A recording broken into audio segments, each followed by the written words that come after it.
Las 8, ¿no? Bueno, buenas noches. Bienvenidos a esta jornada sobre los escenarios y desafíos del periodismo digital en el contexto global. Esa es la propuesta para el día de hoy. Quiero agradecer a las autoridades de aquí de la UNSA, a las autoridades de la Universidad de las Californias Internacional, que es la Universidad de Tijuana con la cual estamos realizando esta actividad, especialmente dentro de las autoridades. Destaco a Cristina Ortúzar, que fue la que posibilitó el nexo entre las dos universidades. Ella es la titular del Departamento de Internacionales de aquí de la Casa de la UNSA. Y bueno, trataremos a través de, calculamos una hora aproximadamente, de velar algunos misterios que tienen que ver con el periodismo digital. Por ejemplo, ¿qué impacto tiene la inteligencia artificial en el periodismo digital? ¿Qué importancia tiene el marketing digital en el desarrollo de medios digitales? Y nos va a ayudar un maestro mexicano, que es Luis Felipe Cárdenas. También nos va a ayudar aquí a mi izquierda Norma Loto, de la Argentina, y Sebastián Di Domenica, también de aquí de la Argentina.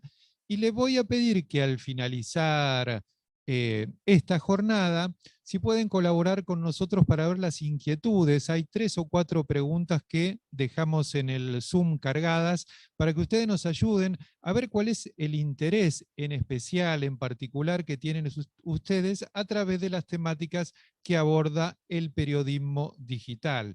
Esto nos va a permitir a nosotros ver la posibilidad de continuar con un curso, una diplomatura. Veremos el formato, veremos las inquietudes y trabajaremos junto con la gente de la Universidad de las Californias Internacional. Así que puntuales, 20 horas o 20:01, creo que estamos ahora, voy a presentar al maestro Luis Felipe Cárdenas, que en México me está escuchando, ¿no es cierto, Luis Felipe? Sí, perfectamente. Muchas gracias. ¿Qué tal, Luis? Por un momento se cortó la respiración acá, pero no es el periodismo digital, sino que tarda un poquito el enlace. Te estamos escuchando perfecto, te estamos viendo también. Aquí está el auditorio de la UNSA con alumnos que están ávidos de saber qué importancia en el marketing digital, ahí desde México, vos creés que tiene en todo esto que es nada más y nada menos que el periodismo digital. Así que te doy la palabra y te escuchamos con suma atención. Muchísimas gracias. Qué gusto haber aceptado esta invitación que ustedes nos hicieron para nosotros en la Universidad de las Californias Internacional, en representación de nuestro rector, el maestro Antonio Carrillo Vilches, de la directora de la carrera de comunicación, la maestra Marta Saldívar Ortega, y de la coordinadora de la carrera de comunicación, la maestra Lourdes Villegas. En nombre de ellos estoy yo aquí representando el equipo de Ciencias de la Comunicación de la Universidad de las Californias Internacional y agradecido por esta invitación. Si les parece, vamos a comenzar con este tema el día de hoy, que tiene que ver pues un tema que ustedes me hicieron el favor de elegir para nosotros poder conversar, y que tiene que ver con esto que es la marca personal, y que es algo muy importante en el proceso de todos los comunicólogos. Y para comenzar tendríamos que hablar de esto que es el periodismo en tiempos de redes sociales, porque el periodismo, como nosotros lo teníamos concebido o como se nos enseñó en algún momento en la escuela, teniendo unas evoluciones, y en estos momentos estamos hablando de que cualquier persona con un celular en la mano se puede sentir influencer, y que esta condición o esta característica de que una persona se pueda sentir influencer y que pueda tener esta condición o esta característica de sentirse influencer, pues de alguna lo forma o lo pone en una condición que están al igual, al mismo nivel que un comunicólogo, que un periodista, cualquier persona se conecta y hace un en vivo y que ya con eso, con que se conectó y con que hizo el en vivo, ya se siente periodista, ¿no? Y eso también es un tema que estamos viendo con mucha frecuencia en estos tiempos y que son parte de esta realidad que nosotros estamos viendo. Y viene la pregunta, o podría surgir la pregunta, ¿vale la pena el que nosotros estudiemos periodismo, de que los alumnos estudien periodismo, de que las personas se preparen dentro del periodismo? ¿Vale la pena meterse a estudiar algo si la competitividad se ve un poco amenazada? ¿Vale la pena estudiar periodismo si cualquier persona con un celular puede creer que puede tener la conectividad para poder decir un mensaje? ¿Vale la pena esto? Bueno, yo voy a comenzar hablando un poco de cifras, si ustedes me lo permiten. Primero vamos a hablar de cifras a nivel global. Y en el mundo existen un promedio de 8 billones de personas, de los cuales un promedio de 8.46 billones están conectados. ¿Esto qué significa? Que hay personas que pueden llegar a tener hasta 2 teléfonos celulares y que pueden estar conectados. Una misma persona puede tener 2 rangos de conectividad. De los que están conectados a Internet, estamos hablando que son 5.16 billones de personas, que representan un 64.4% de la población mundial, y de los que están activos en redes sociales, un 59.4%, que son 4.76 billones de personas. Entonces, si estamos en un mundo donde en promedio el 60% están conectados a las redes sociales, pues ustedes me dirán si vale la pena o no vale la pena meterse en un mundo donde más o menos el 70% de las personas, en promedio, el 60-70% de las personas está conectado. Pero veamos casos específicos. Por ejemplo, en el caso de México, esto según cifras que publica We Are Social con la gente de Meltwater, los cuales hacen una investigación año tras año para poder medir cuál es el índice de conexión digital que tienen cada uno de los países. Ellos revelan estas cifras de enero del 2023, muy recientes. En el caso de México habla de que es un país con 128 millones de habitantes, de los cuales 123 millones de habitantes, el 96.5% de la población, están con un teléfono celular, están conectados a través de un teléfono celular. De esta población, de los 128, 100 millones, en promedio el 78.6% están usando el Internet o son usuarios asiduos, frecuentes del Internet, y el 73.4% están conectados a redes sociales. Esto es el caso de México, pero en el caso de Argentina, pues no cantan mal los tangos, lo hacen muy bien.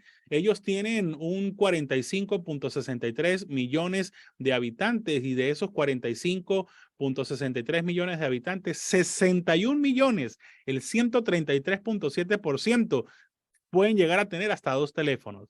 Es decir, en Argentina todavía es mucho más elevado el índice de conectividad a través de los teléfonos celulares que de mismo México.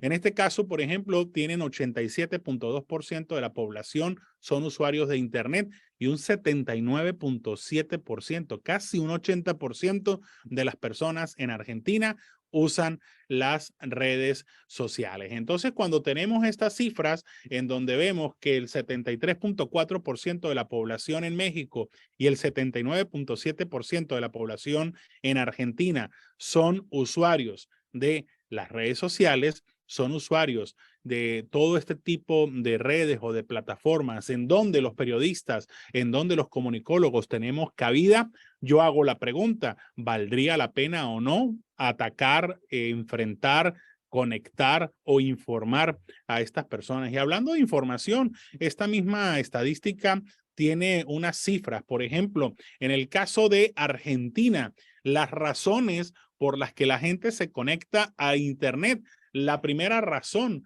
es prácticamente para buscar información. Y la número 3 que aparece en esta lista es para mantenerse actualizado de noticias y eventos. Entonces aquí nos damos cuenta cómo, por ejemplo, en el caso de Argentina, la primera razón La primera excusa que tiene la gente para conectarse a Internet es para buscar información. Y la número 3, prácticamente inmediatamente de la primera, es para mantenerse actualizado de lo que son las noticias y los eventos. Pero en el caso de México estamos hablando que es prácticamente lo mismo. La número 1 en México es para buscar información. Es decir, los mexicanos, al igual que los argentinos, la razón principal por la que se conectan a las redes sociales o al Internet es para buscar información.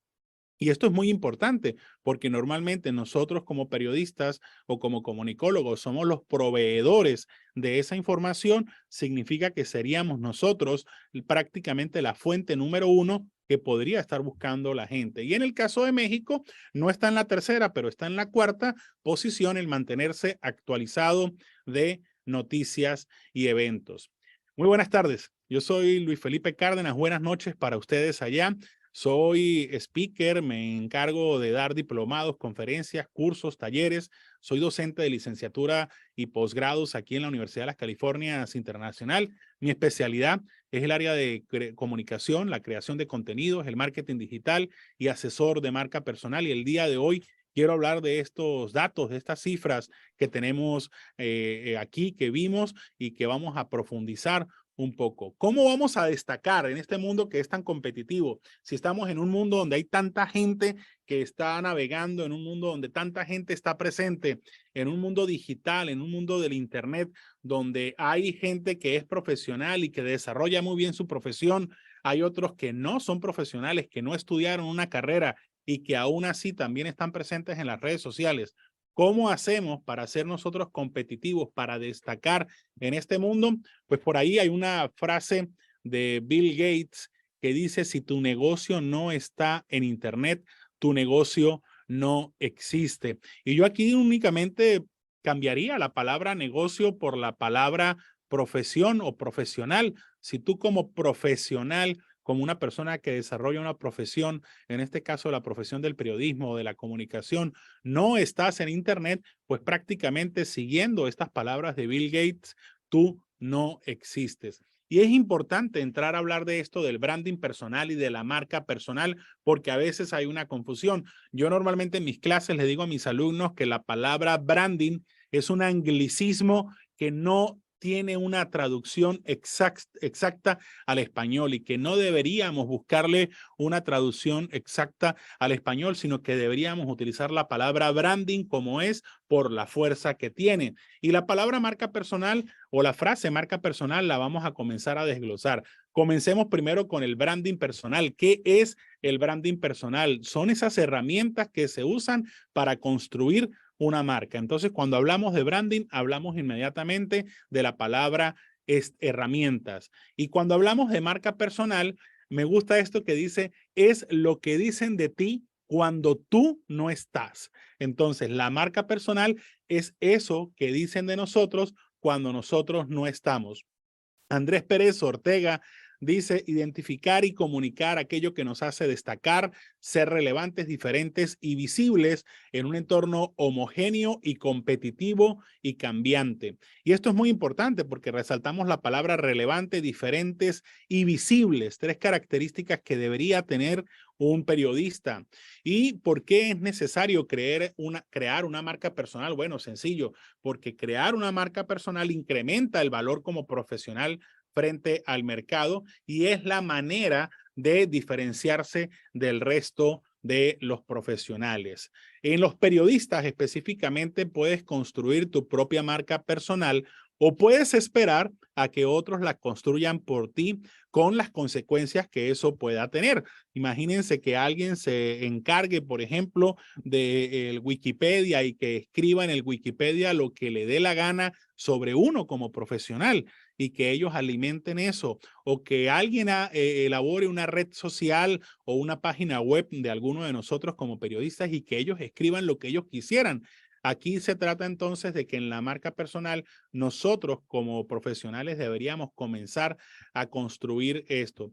Les voy a compartir 6 aspectos importantes para desarrollar una marca personal como periodista. Estos 6 aspectos considero yo que son los más importantes, no solamente son los que he visto que se aplican de manera eficiente y que tienen resultado, sino que también ha sido lo que a mí me ha permitido poner en práctica y poderles compartir esto por experiencia propia. El número 1, la identidad y el propósito. ¿A qué me refiero con identidad y propósito? Saber quién eres como periodista, cuál es tu misión en el campo de la comunicación, cuáles son tus intereses, tus valores, tus metas. Esto es lo más importante en este paso número 1. En el número 2, especialización y expertise. ¿Qué es esto? Bueno, encuentra tu nicho y especialízate. Si tú quieres ser periodista de política, entonces concéntrate en ser periodista de política. Si quieres ser periodista de deporte, entonces especialízate en el área de deportes o economía o cultura. ¿Qué es lo que pasa? Que al principio estamos un poco distraídos y le queremos tirar a todo. Y entonces de repente salimos hablando de una noticia muy importante en la política e inmediatamente metemos el chisme de la industria del espectáculo y queremos convertirnos en analistas de chismes y de programas de chismes y de espectáculos. Y entonces ahí la gente que de repente te estaba viendo y consumiendo porque estabas hablando de política se pierde un poco cuando comienzas a hablar de lo otro. Y mostrarte como un experto te da una ventaja competitiva. Una vez que un periodista deportivo comienza a hacer análisis deportivo, a especializarse en la parte deportiva, quienes lo siguen van a ser personas que les gusta el análisis deportivo y lo van a comenzar a visualizar, lo van a comenzar a ver como una persona experta en ese tema. Número 3, contenido de calidad. ¿A qué me refiero con esto? Generar contenido de calidad y relevante en tu área de especialización. Ofrece variedad de formatos, ya sean artículos, reportajes, entrevistas, podcast, video. Hay mucha gente que de repente abre su página de Facebook, su página de Instagram y entonces luego no saben qué publicar. Ya tienen la página abierta y sienten que con eso ya están en las redes, pero no publican, no suben contenido. Aquí constantemente un periodista debe estar alimentando esas redes sociales con estos artículos, con estos reportajes, con las entrevistas. En los últimos años el formato podcast ha tenido un impacto muy importante, entonces que hagan podcast, que hagan videos, pueden ser videos cortos, estos que llaman los shorts o los reels que se suben a las redes sociales, o un video largo con muchísimo más contenido. Normalmente la forma, perdón, en la que nosotros consumíamos o los periodistas subíamos el contenido era que primero agarrábamos el contenido y lo diseñábamos especialmente para un medio de comunicación, sea radio, sea televisión o sea prensa, y luego queríamos convertir eso en algo para subirlo a las redes sociales. Yo sugiero que normalmente lo que se tiene que hacer es que el periodista cree contenido directamente para las redes sociales en los formatos que las redes sociales tienen. Número 4, presencia en línea. Usa las diferentes plataformas para compartir tu trabajo, muestra tu contenido. Oye, que el TikTok es nada más para los más jóvenes. No, se puede generar contenido para TikTok que gente que puede consumirlo, incluyendo a los más jóvenes, pero desde una forma creativa, con un sentido creativo. No necesariamente tienes que salir bailando, no necesariamente tienes que salir haciendo una coreografía, sino puedes encontrar la forma de compartir contenido en todas las plataformas y hacerlo de manera inteligente. Y entonces repito la frase de Bill Gates: si tu negocio, en este caso tú como profesional, no estás en Internet, tú como profesional no existes. La número 5, el networking. Cuando hablamos de networking es establecer contactos y relaciones sólidas con otros colegas, el poder participar en otras investigaciones como periodistas, el poder hacer trabajo en conjunto con estos periodistas y de repente un seguidor, una persona que sigue a otro colega puede ya también convertirse en un seguidor mío a través de ese trabajo en conjunto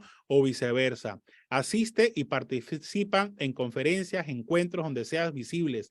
Haz que te vean. Esto que nosotros estamos haciendo el día de hoy, en donde yo hoy me estoy exponiendo no solamente al público de México, que es el que está conectado o parte de los que están conectados en este momento, sino también estoy llegándole a un público en Argentina que yo no conozco, que ellos no me conocen y que a partir de hoy pudiera ser de que ellos se metan en mi página web y que ahí encuentren mi contenido y a partir de ese momento me comiencen a seguir.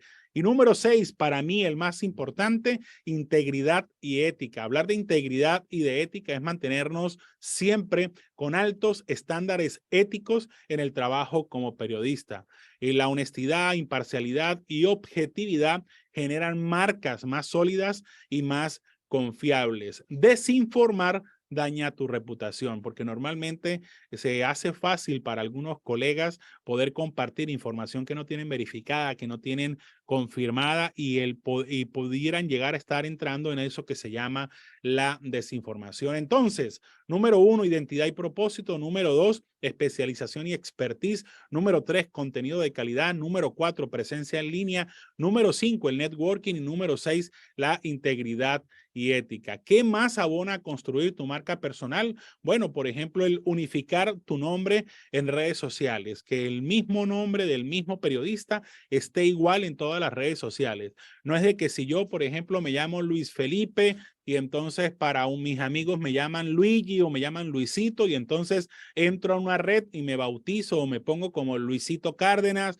y luego entro a la otra y me pongo como Luigi Cárdenas y luego entro a la otra y si me llaman el niño, el bebito, el amigo y entonces me bautizo de esa manera, sino aquí lo más importante es que yo pueda unificar mi nombre, que mi nombre esté exactamente igual en todas las redes sociales y que de esa manera, teniendo mi nombre exactamente igual en todas las redes sociales, la gente me pueda encontrar y cuando me googleen, cuando me busquen, cuando se metan a los buscadores y saber quién es Luis Felipe Cárdenas, por ejemplo, puedan encontrar las diferentes redes sociales, cómo me está uno unificado de esa manera. Importante entender que tu nombre también es una marca. Significa que serás visible y significa que vas a estar expuesto. Entonces, cuando nosotros como profesionales entendemos que a partir del momento que queremos ser conocidos, que queremos ser populares, que queremos impactar a la gente, entonces a partir de ese momento tenemos que asumir la responsabilidad que tiene el hecho de que nuestro nombre sea y no molestarnos porque la gente utilice nuestro nombre de alguna manera u otra para compartir información o para hablar de nosotros. ¿Qué debemos evitar? Los comentarios ofensivos a otras personas o grupos, compartir contenido que sea Luis, inapropiado. que ya con los tiempos se nos acortan los tiempos, ¿sí? Bien, termino. Lo importante entonces, apuntes finales, construir credibilidad es la base que sostendrá tu carrera. Si esa base no es sólida, la carrera se cae. Una vez que construyes tu credibilidad, puedes incluso hacer alianzas estratégicas con otras marcas. Si no publicas con frecuencia, la gente se va olvidando de ti. Por eso es importante subir contenido constantemente y lo más importante, iniciar desde que estás en la universidad. Desde que están estudiando es el momento ideal para que puedan construir nuevas marcas. La marca personal es un activo, es el activo más importante. Y finalizo con esto. Existen 3 tipos de periodistas: los que murieron o quienes murieron, quienes van a morir y quienes construyeron una marca. Repito, existen 3 tipos de periodistas: quienes murieron, quienes van a morir y quienes construyeron una marca. Muchísimas gracias. Yo soy Luis Felipe Cárdenas. Ahí les dejo mi página web www.luisfelipecardenas.com y quedo a la orden y a la disposición para cualquier duda que puedan llegar a tener. Muchísimas gracias. Muchas gracias, Luis Felipe. Excelente tu exposición. Y ahora vamos a seguir el orden aquí con Norma Loto, que está a mi izquierda, para seguir develando los misterios del periodismo digital en un contexto global. Muchas gracias. Hola, ¿qué tal? A ver, permiso. Voy a ver a ver si busco mi. Si no, no lo veo el cursor, efectivamente. No, no baja. A ver. ¿A dónde vas? No, todavía no estoy hablando. A ver. ¿Lo ves?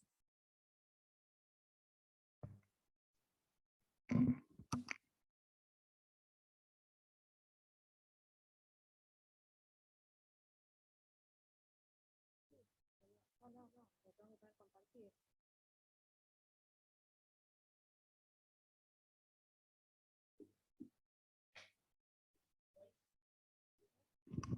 ¿Se está compartiendo la presentación? ¿Lo ven? Allá en México.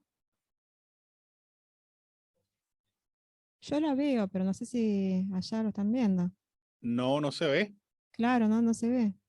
Pero no está compartiendo. A ver.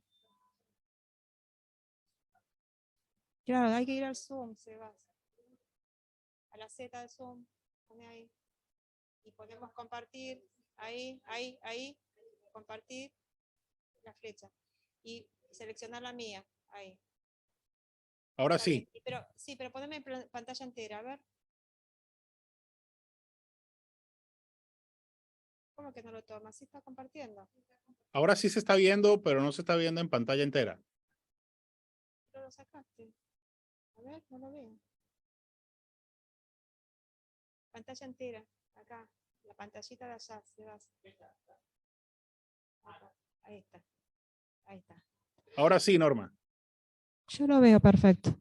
Perfecto. A ver, para. Sí, perfecto. Bueno, ¿cómo están? Yo soy Norma Loto, comunicadora social, periodista especializada en temas de género y mi marca personal, lo que me hizo pensar Luis Felipe, son los encuadres humanitarios, ¿sí? Con respecto a las noticias. Entonces, bueno, ¿cómo me meto en el periodismo policial? Es para hacer llegar a las audiencias la información socialmente necesaria, ¿sí? Ahora, lo que traje para conversar hoy es digamos, una comparativa y en qué situación estamos en el periodismo policial con las tecnologías, ¿no? Frente al periodismo digital. Entonces mi ponencia se llama que lo digital no mate a la calidad, ¿sí? Y hago un repaso, les quiero mostrar un repaso. A ver, vamos a sacar la carita de allá, a ver, minimizamos. Bueno, sí. Entonces, la construcción informativa clásica de los medios analógicos nos llevaba a tres etapas, ¿no? Que era la búsqueda de la información, ¿sí? Esto de salir a la calle como cronistas, buscar, chequear las fuentes, ordenarlas y la posterior publicación. Esto del periodismo analógico, el periodismo tradicional, tal como lo conocíamos, nos llevaba a hacer, digamos, en lo posible, un periodismo de calidad.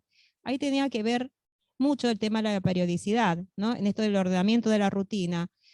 La periodicidad que implicaba la publicación en un diario, en una revista, en un semanario, eso era una garantía de chequeo de tiempos, de administración de tiempos, de discusiones dentro de la mesa de edición, de qué es lo bueno publicar, de qué no es lo bueno publicar, y como sigo insistiendo, y esta palabra van a escuchar mucho a lo largo de esta charla, que es el chequeo, ¿sí? ¿Qué es el chequeo lo que está en crisis? ¿Estamos? Entonces, a ver, quisiera sacar esta pantallita negra, si se puede.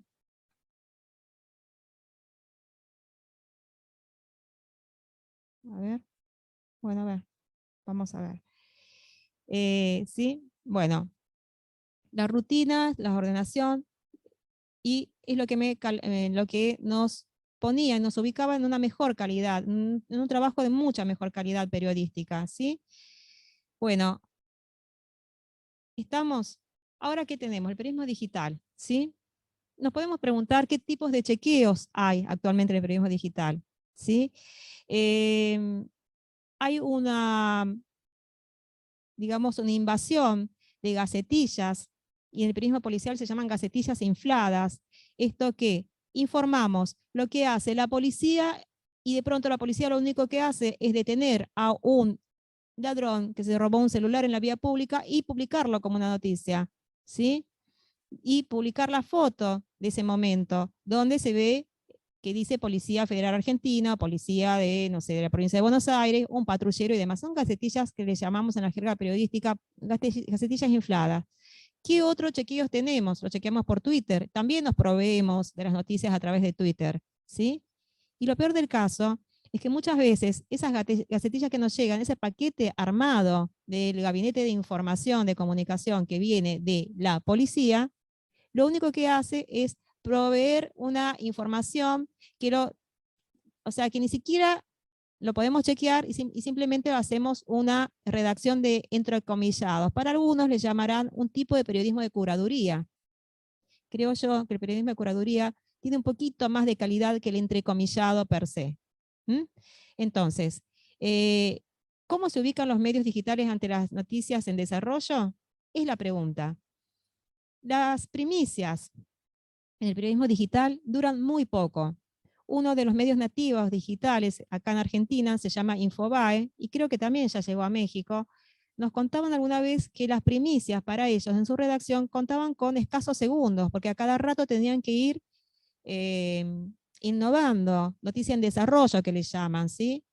Pero ahí, en esa noticia en desarrollo, me puedo detener a pensar si acaso existe la objetividad o estamos vendiendo pescado podrido, como decimos a cada rato en esa información. Con tal de renovar a cada rato lo que está publicado en la web, estamos quizás cometiendo varios errores.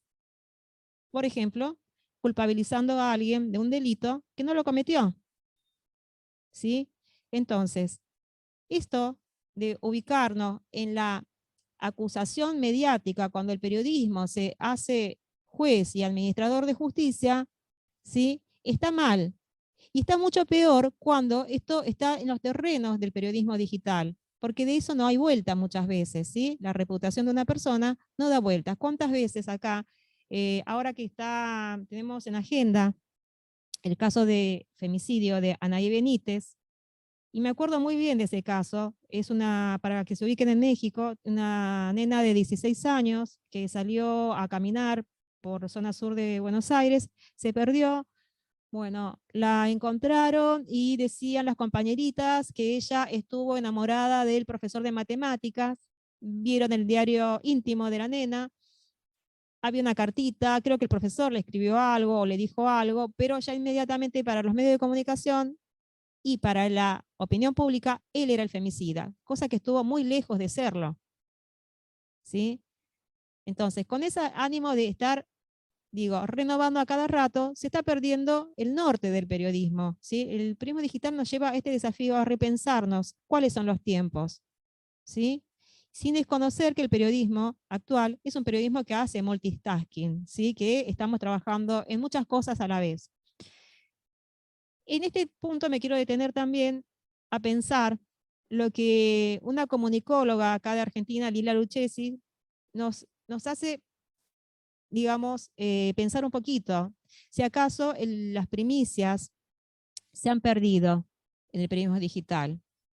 Dice, la primicia era un valor sagrado del periodismo, ¿sí? Del periodismo tradicional. ¿Acaso en el periodismo digital se ha perdido? ¿Por qué? Dice, porque muchas veces el periodismo digital toma como fuentes las redes sociales, y para eso sería primicia. Bueno, yo no sé si exactamente se han perdido de las primicias. A mí me parece que no. ¿Qué hay primicias? ¿Qué hay primicias en el periodismo digital, en el periodismo policial? Es un caldo de cultivo para primicias. Pero ¿qué calidad de primicias estamos dando? ¿Sí? Me parece que estamos dando primicias de muy mala calidad. Estamos dando malos encuadres, malos framing, ¿sí? Estamos acusando a inocentes, estamos poniendo fake, y así un montón de aspectos que hacen que esas primicias que antes eran un valor considerado del periodismo, hoy sean casi basura, ¿sí? Voy a hacer una digresión. Hay medios de comunicación que trabajan muy seriamente, pero precisamente los medios de comunicación que trabajan muy seriamente con contextualización, con chequeo de fuentes y demás, son medios de comunicación que tienen cierta periodicidad y no son diarios de la noticia caliente del momento. ¿Sí? Acá tenemos la revista Anfibia, tenemos Cosecha Roja y cuántas otras acá en Argentina, pero que trabajan con una periodicidad. ¿Sí? Bueno, les traigo acá este caso y les quiero contar a los amigos y amigas de México que esto pasó. Este es un periodista, se llama Mauro Zeta, y tiene su sitio web que es Vía Z. Pero además este periodista es un periodista bastante reconocido en los medios de comunicación y tiene aire, por ejemplo, en Telefe, que es una señal muy, muy importante de televisión acá en Argentina, ¿sí? Y lanza esta noticia: ahora otro bebé muerto, abusado y asesinado por sus padres. Noticia en desarrollo. Esto está bien que ponga noticia en desarrollo, ¿sí? El punto es que se da en un contexto donde se acababa de juzgar se acababa de juzgar y de poner penas y de mandar a la cárcel a la mamá y a la pareja de esa mamá que habían asesinado a golpes a un niño llamado Lucio. Argentina vivió unos momentos de mucha conmoción social y de mucha solidaridad con la familia de Lucio, porque todos, creo acá, pedíamos justicia por Lucio. ¿Sí? O sea, pedíamos justicia. Ese nene había sido abusado tanto físicamente como sexualmente por su madre y por la mujer que era pareja de su madre, ¿sí? Llevándolo con todo eso a la muerte. En ese contexto sale ¿no? este avance de Vía Z, de Mauro Z, ¿sí? Ahora, otro bebé abusado y asesinado por sus padres. Si dice otro bebé es porque hubo uno antes. Y a todos, digamos, el mecanismo de la memoria nos llevaba a Lucio, ¿sí? Esto es una semilla que estaba plantando Mauro Z, ¿sí? No para fomentar la información, sino para ser un difusor y un multiplicador de la indignación social. Y ese es otro peligro que tienen los medios digitales. Cuando se hacen preso, no de la información, que es su fin primigenio, sino de la divulgación de la indignación para seguir creando grietas, ¿sí? Y seguir creando odios. El punto es que esto salió un día, ¿sí? Con el primer parte médico, de los médicos forenses. El punto es que Mauro Z, una persona de tantos años en el periodismo policial, sabe muy bien que los tiempos judiciales, los tiempos forenses, los tiempos de investigación son muchos más largos, ¿sí? Y se necesita muchas horas, muchos días, para llegar a una mínima conclusión, porque el cuerpo en la pericia forense habla, te da registros, y esos registros los vas a conseguir con las pericias pertinentes. Entonces es una irresponsabilidad publicar esto, que decía ahora otro bebé muerto, abusado y asesinado por sus padres. ¿Qué pasó después? 2 días después, dice, ahora, autopsia reveló que la beba muerta en el Balistrini, que es un hospital, no fue abusada ni asesinada. El informe de la policía científica, dice, contradice a los médicos del hospital. Los padres, aún presos por abusos y homicidio, dijeron que la beba se descompensó tras tomar la leche. Ahora piden su libertad. 2 días después. ¿Por qué se apresuró este señor? Por dar la primicia. Por fomentar la indignación. ¿Sí? Volvemos a lo que dijimos al principio. Los medios digitales necesitan la renovación constante y necesitan el valor primicia al instante y que duran pocos minutos. En ese afán, este señor, conociendo incluso los temas, como les digo, de la investigación judicial, se apresuró a decir algo que no era. En el medio, ¿qué pasaba? Había deudos sufrientes, un papá y una mamá sufrientes por la pérdida de una beba, ¿sí? Por la falsa acusación de que ellos eran asesinos y abusadores. ¿Estamos? Bueno, pasó todo eso. El punto es, y lo peor, para esta indignación, cuando uno iniciaba la búsqueda 2 días a esto, ¿no? Cuando la autopsia reveló que la beba muerta en el Balistrini no fue abusada, si seguíamos buscando a través de Google, ¿qué pasaba? Seguíamos encontrando, poníamos beba 21 días Balistrini, seguíamos encontrando la primera información que se apresuraba a decir que el papá y la mamá de esta niña, de esta bebé, habían sido quienes la habían asesinado, ¿sí? Cosas que pasan en el periodismo digital. Acá lo publican al papá y a la mamá, 2 personas muy jóvenes, que al ser llevadas detenidas a la cárcel, ¿sí? Mientras así se hacían las investigaciones, fueron salvajemente golpeados.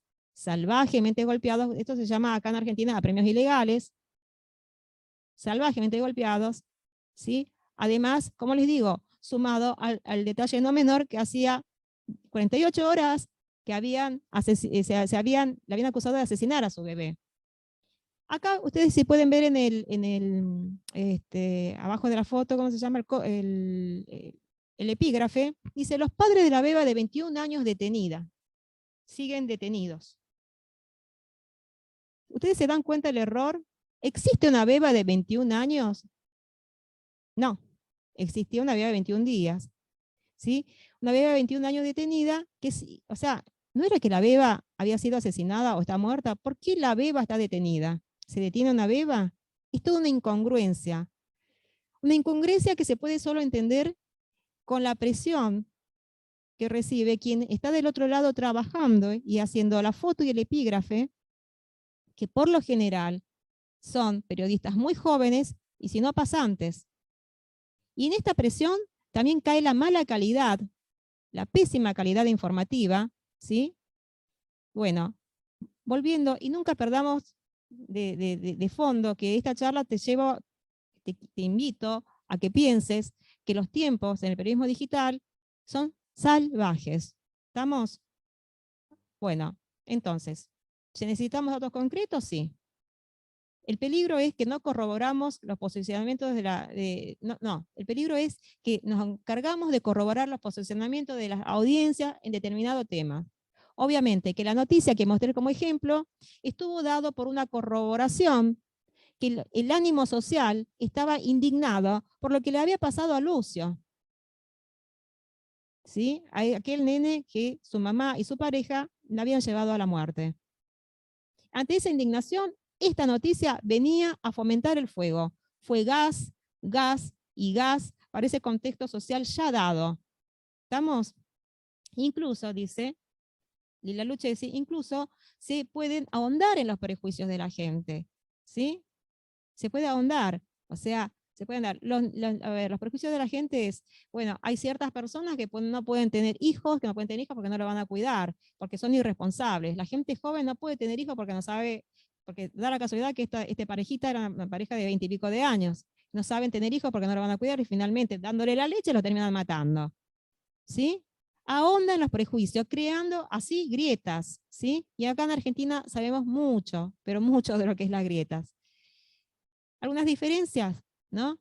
El periodismo tradicional había una relación directa con la fuente en esa búsqueda que les mostré al principio, ¿sí? Había chequeo de fuente con otras fuentes primarias, había un proceso de newsmaking, que es la contextualización y el quehacer de la noticia, lo cual redundaba en una mayor calidad informativa.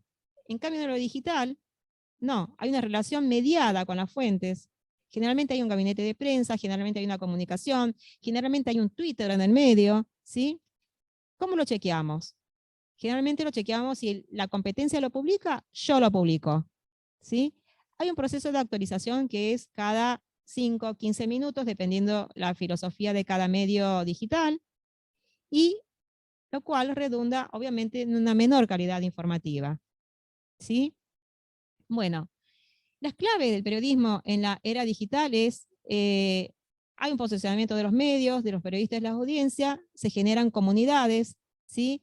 De las cuales se forma parte, pero el periodista pocas veces interactúa con las comunidades de opinión, con las audiencias y demás. Se forma parte, es más, nos nutrimos de las comunidades de opinión para ver por dónde va el tema. Y de ahí sacamos que muchos temas causan indignación y vamos a cebar, como decimos acá en Argentina, y vamos a apostar para seguir fomentando esa indignación. Y además, instalamos una lógica binaria, ¿sí?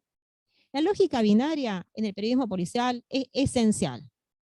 Tiene que haber alguien que delinque y una víctima, ¿sí? Esa víctima va a ser el otro excluido, siempre, ¿sí? No, perdón, el victimario va a ser el otro excluido, perdón, estoy muy acelerada. ¿Se entiende?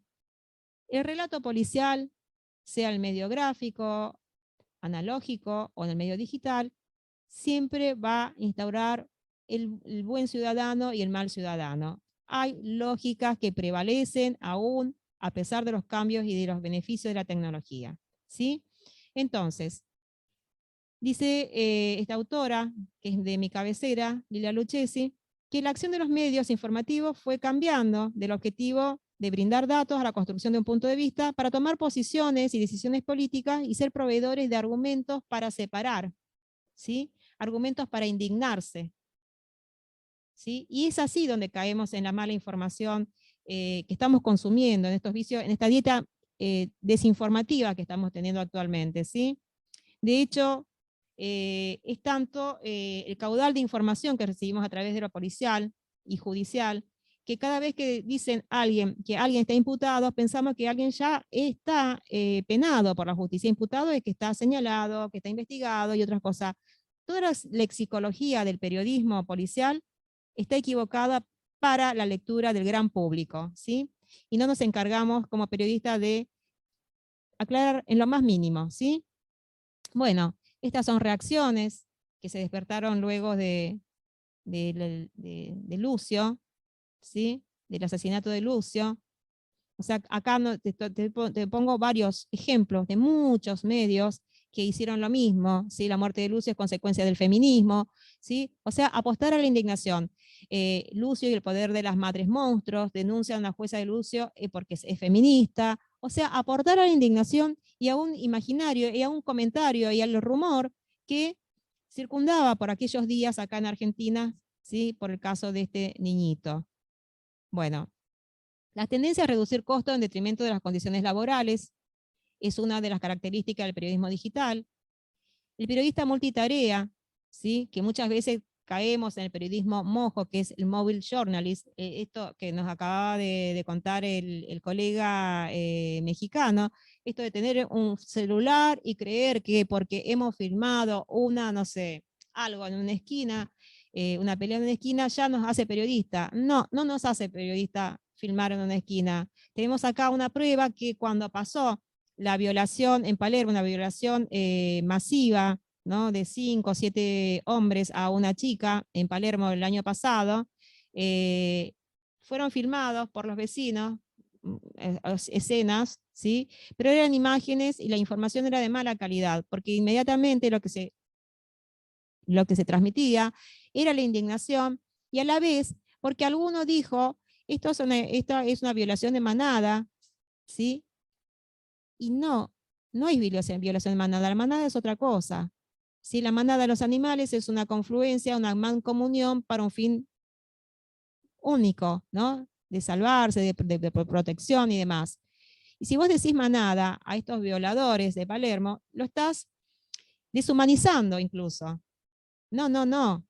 Quienes violaron a esa chica, esos 5 o 7 pibes, no me acuerdo, no son manada, son violentos, son violadores. ¿Sí? Entonces, cuando alguien dice que hace periodismo con un celular y no ha pasado por la universidad y por estas aulas, está equivocado, porque acá desde las aulas vos vas a salir haciendo un periodismo con un celular si querés, ahora voy terminando, si querés, pero el punto es que vos les vas a dar un framing y un encuadre de calidad, ¿sí? Bueno, hay imposibilidad de coberturas adecuadas y pérdida de calidad de información, y las fuentes, dice, difusoras de información son operacionales a las finanzas de las empresas. Muchas veces la fuente difusora de la información, ¿sí? La fuente difusora de la información es la policía en el periodismo policial digital, ¿sí? Es la policía. Entonces, si la policía, además, pone pauta publicitaria en el medio de comunicación, en ese medio de comunicación, ¿qué está pasando? Vos tenés la obligación de publicarle la noticia, y entonces ellos, digamos, desde la policía, terminan estableciendo agenda en los medios, enfoques, ¿sí? Cuando si nos limitamos solamente a transcribir esas gacetillas, finalmente, quienes ganan son las fuentes que difunden información y muchas veces esa información es de mala calidad. A todo esto, y para cerrar, quiero que sepan que en el periodismo tradicional o en el periodismo digital, la policía es la fuente que más miente y la que más ha mentido en la historia del periodismo, ¿sí? Bueno, me están diciendo que corte y bueno, corto hasta acá. Muchas gracias por su atención. Bueno, gracias Norma. Ahora vamos a pasar a otra ponencia que es la mía. Bueno, yo voy a hablar de otro tema para los que son mis alumnos, que hay algunos acá, ya siempre me escuchan bastante hablar de inteligencia artificial. Así que bueno, vamos a ver si charlamos un poquito de ese tema y de cómo está influyendo en el periodismo actual, ¿sí? Bueno, en primer lugar, yo siempre señalo que la inteligencia artificial plantea la apertura de una nueva etapa del periodismo, una nueva etapa realmente de mucha transformación, muy importante, y entonces creo que va a generar una nueva etapa, ¿sí? Yo sigo a varios autores que hablan de 4 etapas del periodismo hasta el 2022, ¿sí? Que ahora las vamos a contar. Recordemos que yo ahí el título de la ponencia es Periodismo Digital, de 1995 a 2023. Desde el inicio de Internet hasta la integración de la inteligencia artificial, como está empezando a ocurrir ahora, ¿sí? Recordemos que en Argentina Internet llegó en 1995, y bueno, y estamos en el año 2023, año de comienzo de integración de la inteligencia artificial. Han pasado más de 25 años. Yo los viví todos esos años como periodista, porque yo ya en 1995 era periodista, y digamos, no me contaron nada. Todas estas etapas las viví, y voy a hablar brevemente, antes de llegar a la inteligencia artificial, a señalar, a describir un poco estas 4 primeras etapas del periodismo digital, desde 1995 hasta 2023, que yo considero que entramos en una 5ª etapa, ¿sí?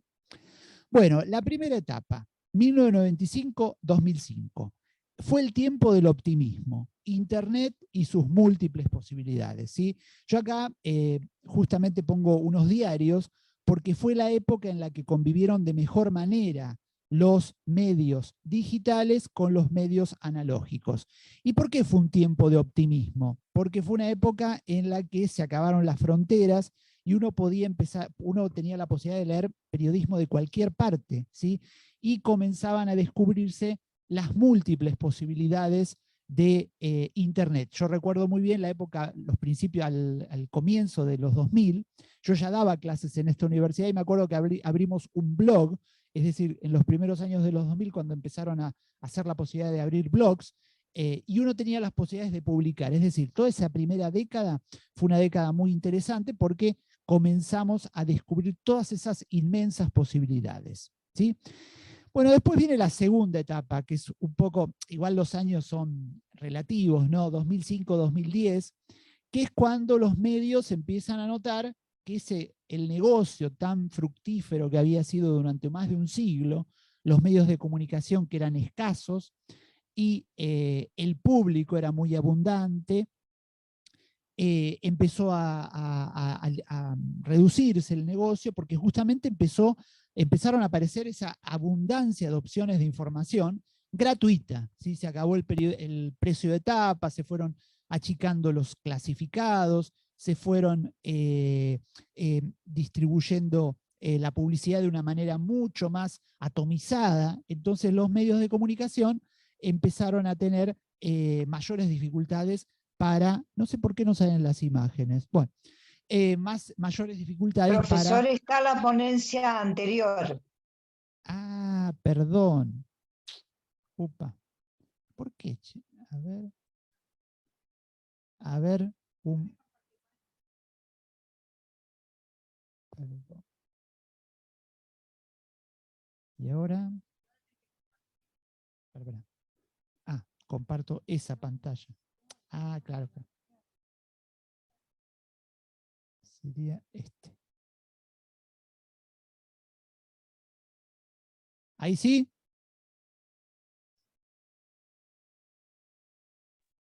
Correcto, solamente falta ponerla en pantalla completa y listo. Ahí está. Bueno. Bueno. Igual no sé por qué no se ven las imágenes, pero bueno.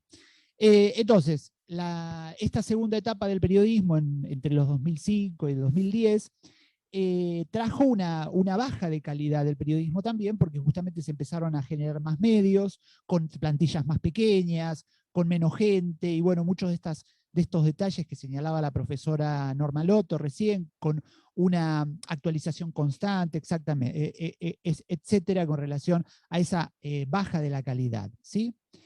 Después tenemos una tercera etapa, ¿sí? Que es entre el 2010 y el 2016 también aproximadamente, que es cuando justamente se generaliza, recordemos que el iPhone aparece en 2007, cuando se generalizan los celulares con acceso a Internet, y estos celulares en los que permitían que la gente no solo pueda consumir contenidos, sino que además pueda producir contenidos, ¿no? Entonces es la época del Internet móvil, y en el que la audiencia se convierte en protagonista. Y bueno, y también aparecen los gigantes tecnológicos que ganan poder, ganan enorme poder, Facebook, Google, bueno, todos los que conocemos, porque se convierten en los focos de atención, ¿no? La gente pasa más tiempo en redes sociales que en los medios, ¿sí? Es decir, los focos, las grandes generadoras de tráfico son YouTube, Facebook, Instagram, y bueno, eso le quita protagonismo a los medios de comunicación y los medios pierden mucho poder en ese tiempo, se tienen que adaptar a estas condiciones que imponen los gigantes tecnológicos con contenidos adaptados a las redes sociales, ¿sí? Entonces, es la época que gana poder todos los grandes conglomerados tecnológicos y pierden poder los medios de comunicación. Y llegamos finalmente a la cuarta etapa, que podría decir que está entre el 2017 y el 2022, ¿sí? Y esto comienza lo que se llama el tiempo de la desconfianza. ¿Por qué? Porque recordemos que las redes sociales también son plataformas publicitarias y que tienen demasiada información de la gente. Entonces comienza como una especie de vigilancia social que a su vez fomenta la desinformación y que los medios son parte de ese recorrido, porque recordemos que los medios, para poder estar y figurar en mayor medida en las redes sociales, caen en lo que se llama el clickbait, que son esos titulares gancheros para captar público, y eso genera entre redes sociales lectura incidental, que es la lectura que se da de manera poco comprometida en las redes sociales, genera también lo que se llama el fenómeno de la desinformación, ¿sí? Esta es la cuarta etapa y genera un tiempo de desconfianza porque los medios entran en esa rueda y mucha gente pierde confianza en las noticias, pierde confianza en toda la información que lee, ¿sí? Entonces, hasta aquí la cuarta etapa. De hecho, en esa época también ocurrió la pandemia, que también generó una gran situación de desconfianza de la gente porque se circulaban muchas informaciones que no estaban confirmadas, ¿sí? Bueno, finalmente llegamos a la quinta etapa, que yo creo que comienza este año, en el 2023, con la inteligencia artificial en el periodismo. Ahí yo les pongo una serie de motores de inteligencia artificial. ChatGPT, Bing, Bard, Bing es de Microsoft, Bard es de Google, y otros pequeños motores como Lucia, que es un motor de inteligencia artificial que descubrí la semana pasada, que contesta así como ChatGPT uno se tiene que meter en el sitio. Lucia es como un mini ChatGPT, pero para WhatsApp, ¿sí? Muy interesante. Y bueno, claramente la inteligencia artificial va a generar una transformación muy importante en el periodismo porque hay muchas tareas que se van a poder automatizar desde la inteligencia artificial y va a cambiar mucho las redacciones y el trabajo en sí del periodista, ¿sí? Acá yo, para hacer un análisis un poco más general, hablo de la inteligencia artificial y el periodismo. Debilidades y posibilidades. Como debilidades tenemos que señalar que en general la inteligencia artificial responde las preguntas que le hacemos de manera sin mencionar las fuentes. Entonces es difícil conocer exactamente de dónde proviene esa información, ¿sí? De hecho, se habla que la inteligencia artificial, el gran peligro que tiene es que va a ser una máquina inmensa generadora de desinformación y de fake news, ¿sí? Después, cuando uno trabaja con el ChatGPT que le hace preguntas, abajo tiene una leyenda en inglés que señala que el ChatGPT en muchas oportunidades puede ofrecer información errónea. Por lo tanto, claramente el ChatGPT y todos los motores de inteligencia artificial pueden ofrecer muchas inexactitudes. Por lo tanto, requieren que los periodistas confirmen todos esos datos, todos los datos que van a generar a partir de la inteligencia artificial. Uno se pregunta, cuando la inteligencia artificial estén automatizados un montón de acciones ligadas al periodismo, cabe preguntarse si efectivamente van a ser todas confirmadas y chequeadas, ¿sí? Después, bueno, otro tema importante es el tema de los prompts, que son las preguntas que se le hace a la inteligencia artificial, a estos motores de búsqueda, y creo que vamos hacia una era del trabajo en el periodismo y en todos los ámbitos laborales de los prompts. Es decir, cada vez va a ser más necesario saber preguntar exactamente lo que queremos que la inteligencia artificial responda, y no solo las preguntas, sino las órdenes que se les va a dar a la inteligencia artificial. Creo que va a venir una era donde nos vamos a tener que preparar para hacer las mejores preguntas y para dar las mejores órdenes a la inteligencia artificial. Y después, por supuesto, la inteligencia artificial para el periodista profesional se va a convertir en un excelente asistente de periodistas, ¿sí? Es decir, son innumerables las tareas en las que pueden ayudar al periodista, no ya en reemplazo del periodista, sino en la tarea de asistencia al periodista, ¿sí? Entonces, bueno, ahí yo me pregunto, ¿qué medios están por venir? ¿Sí? ¿Qué redacciones vamos a tener en los próximos años? ¿Sí? Hay un estudioso de los medios que dice que en el año 2035 solo un 15% de humanos van a tener las redacciones periodísticas, ¿sí? Y eso me lleva a preguntar si vamos a tener mejor o peor periodismo, más o menos trabajo para periodistas, o más o menos medios. Yo voy, digamos, son preguntas que yo planteo, pero ahí ven, por ejemplo, yo ahí puse dos imágenes, ¿no? Una es una redacción clásica como la conocíamos hasta hace unos años, ¿sí? Un montón de periodistas detrás de las computadoras trabajando, y seguramente en los próximos años haya muchas redacciones con menos gente, con mucha gente trabajando de manera remota, que ya eso quedó después de la pandemia, y con muchas tareas automatizadas a través de la inteligencia artificial. Yo ahí les puse 3 imágenes porque le pregunté justamente al motor de inteligencia artificial Bing, le tiré que me genere imágenes, porque también en la automatización de imágenes son súper efectivas, me genere 3 imágenes de periodistas robot. Y surgieron esas 3 imágenes que son más bien de cómic, pero hablan un poco de cómo el periodismo va a estar inundado por inteligencia artificial y posiblemente también por robots, porque muchas cámaras van a estar robotizadas y muchas actividades que hacen humanos y que son fácilmente de fácil implementación también van a ser robotizadas. Ahora, con relación a las preguntas, mejor o peor periodismo, eso habrá que ver.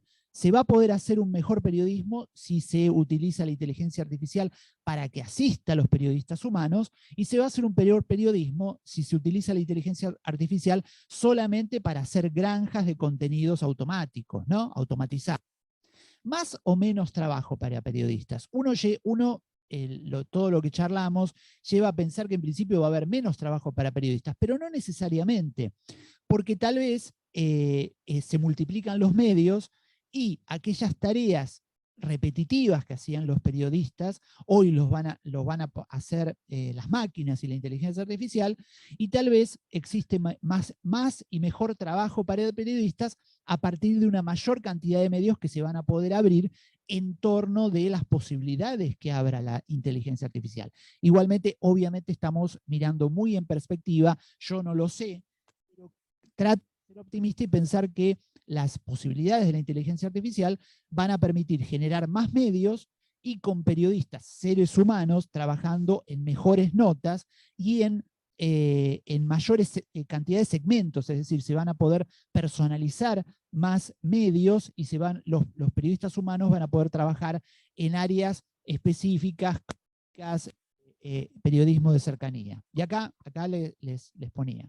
Bueno, justamente acá tenemos otras 2 imágenes, las imágenes que están a los costados, también se las pedí al motor Bing, y aquí le pedí si me podía pasar 2 imágenes de periodismo digital, y me pasó esas 2 imágenes que están muy lindas, con un periodista digital medio como así como de película, pero bueno, es la imaginación de la máquina, de la inteligencia artificial que generó estas dos imágenes. Bueno, con relación a lo que les decía, también hablando un poco de potencial, dos tipos de medios por venir, yo les decía, seguramente en las próximas décadas o en los próximos años, nos encontraremos con dos grandes tipos de medios, ¿sí? Aquellos, en primer lugar, lo que serán las granjas de contenido, es decir, medios donde trabajen muy poquitas personas y haya una gran cantidad de contenidos desarrollados por inteligencia artificial, que claramente van a ser medios de baja calidad, ¿sí? Que ni siquiera van a alcanzar ni en un 10% lo que es la curaduría de contenidos, porque efectivamente van a estar el peligro de todas esas inexactitudes o de esas, digamos, falsedades que pueda llegar a plantear la inteligencia artificial. Y por otro lado, el otro tipo de medios que podemos llegar a tener son medios de calidad, ¿sí? Medios de calidad que utilicen a la inteligencia artificial como asistentes para verificación, predicción. Bueno, ahí yo puse unas frases que no se ve, pero digamos, el análisis, es decir, hay un montón de temas en los que la inteligencia artificial va a ser de enorme utilidad y va a permitir que los seres humanos trabajen en notas en la calle, con periodismo de investigación, en periodismo de soluciones, con crónicas en el lugar de los hechos, ¿sí? Con entrevistas, notas de acercamiento humano. Es decir, yo aspiro, espero, sueño con que la inteligencia artificial mejore el campo de trabajo de los periodistas, con mayores posibilidades de hacer ese periodismo que todos los periodistas soñamos con hacer, en crónicas en el lugar de los hechos, con búsqueda de soluciones para las problemáticas humanas, buenas entrevistas, y que la inteligencia artificial solo sirva para ayudar o para asistir a los periodistas. Así que bueno, son temas que yo dejo planteados, por supuesto, yo solamente hoy puedo analizar lo que está pasando en 2023, y en 2023 lo que vemos es que se abre una nueva etapa que va a ser muy disruptiva, y los especialistas dicen que va a ser tan disruptiva como cuando nació Internet en el año 1995. Por lo tanto, está todo por verse, está todo por ver en perspectiva, y nosotros como periodistas veremos. Para terminar, acá yo es un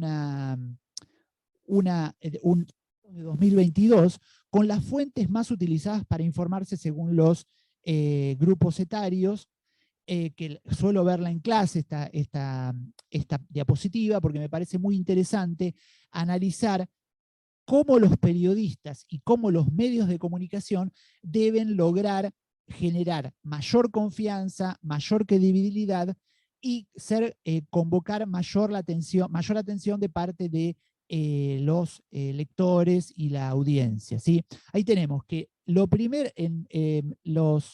que son más rosa es lo que se refiere a los menores de 25 años, ¿sí? Y ustedes fíjense, redes sociales es por amplia mayoría la fuente más utilizada para informarse. Le sigue la televisión, ahí en mayor medida están los mayores de 40, y en tercer lugar están los amigos y familiares, es decir, que la gente se informa por lo que le dicen los amigos y familiares. Recién en el cuarto lugar están los periódicos y los sitios web periodísticos, es decir, que ustedes fíjense cómo ha perdido carrera el periodismo y los medios de comunicación, que ha llegado al cuarto lugar por encima de todas estas otras formas de informarse, y en quinto lugar están los influencers, ¿sí? Que en cualquier momento pueden llegar a alcanzar a los periodistas y a los sitios web. Es decir, yo lo que quiero decir, y para esto cierro, es que en esta época de inteligencia artificial, los periodistas y los medios de comunicación deben lograr, gracias a la asistencia de la inteligencia artificial y gracias a periodismo de mayor calidad, avanzar y crecer en la seducción a los públicos para ganarle a los amigos y familiares, para ganarle a la TV y para ganarle a las redes sociales. Bueno, eso es todo y les agradezco mucho que me hayan escuchado. No sé si damos unos minutos para preguntas. Si hay alguien que quiera hacer alguna pregunta, esperamos con gusto alguna inquietud. a través del chat también lo podemos...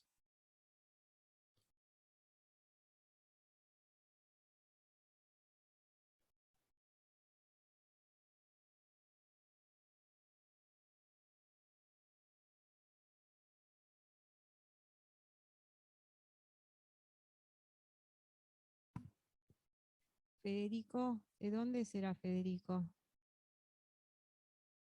Bueno, sí, la policía miente. Sí, sí, sí. Del gobierno no te puedo decir, cada uno tendrá su posición tomada y sus observaciones. Yo estoy en el periodismo policial, si no hago periodismo de gobierno ni político. Yo te voy a decir el periodismo el periodismo de la fuente policial miente al periodismo. Y tenemos tantísimas pruebas, ¿sí? Incluso me gustaría saber de dónde es Federico, ¿no? Para hablar de algunos casos. Por ejemplo, el caso de Gatilla Fácil, ¿no? Que miente siempre, o para desviar la atención o plantar pistas.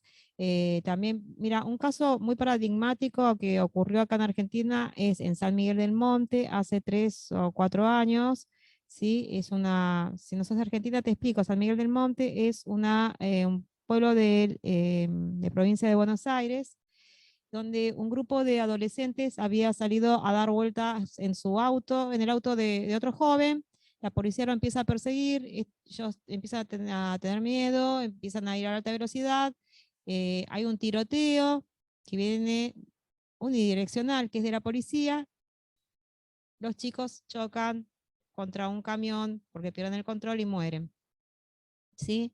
La policía anunció que habían muerto por un accidente de tránsito, ¿no? Pero si no hubiese sido por la sociedad civil, por los parientes y por un celular de un vecino que estaba filmando, porque en ese pueblo tan pequeño y tan tranquilo nunca pasaba nada, y que a las 2 de la mañana se escucharan semejante bochinche de un auto y algunos tiros, salieron a filmar. Lo llamativo es que cuando llega la gente, el pueblo todo conmovido, llega al lugar, veía que las policías limpiaban, levantaban cosas, qué sé yo. Entonces, bueno, pero no se sabía por qué estaban tan nerviosos. Pero hubo alguien que encontró una bala, ¿sí? Y ahí, bueno, el primer parte policial que se da a conocer a todos los medios decía que era un tema de tránsito, un accidente de tránsito. Pero bueno, la sociedad civil, familia y todos los demás nos llevaron a descubrir que la policía estaba mintiendo y que se había tratado de un caso de violencia institucional, gatillo fácil, cosa que fue, creo que ayer, se conoció el fallo y fueron condenados, creo que 9 personas de la policía y que habían mentido. En todo caso, seguimos, Sebastián se va a ocupar de contestar por el chat. No sé si alguien más quería preguntar, si no damos cierre, como habíamos prometido más o menos 1 hora, no nos extendimos. Acá hay dos, quieren, tanto a José, para José, si quieren abrir el micrófono, las personas que están online, y hacer esas 2 preguntitas y damos cierre. Son 3 preguntas que hay para ver el nombre.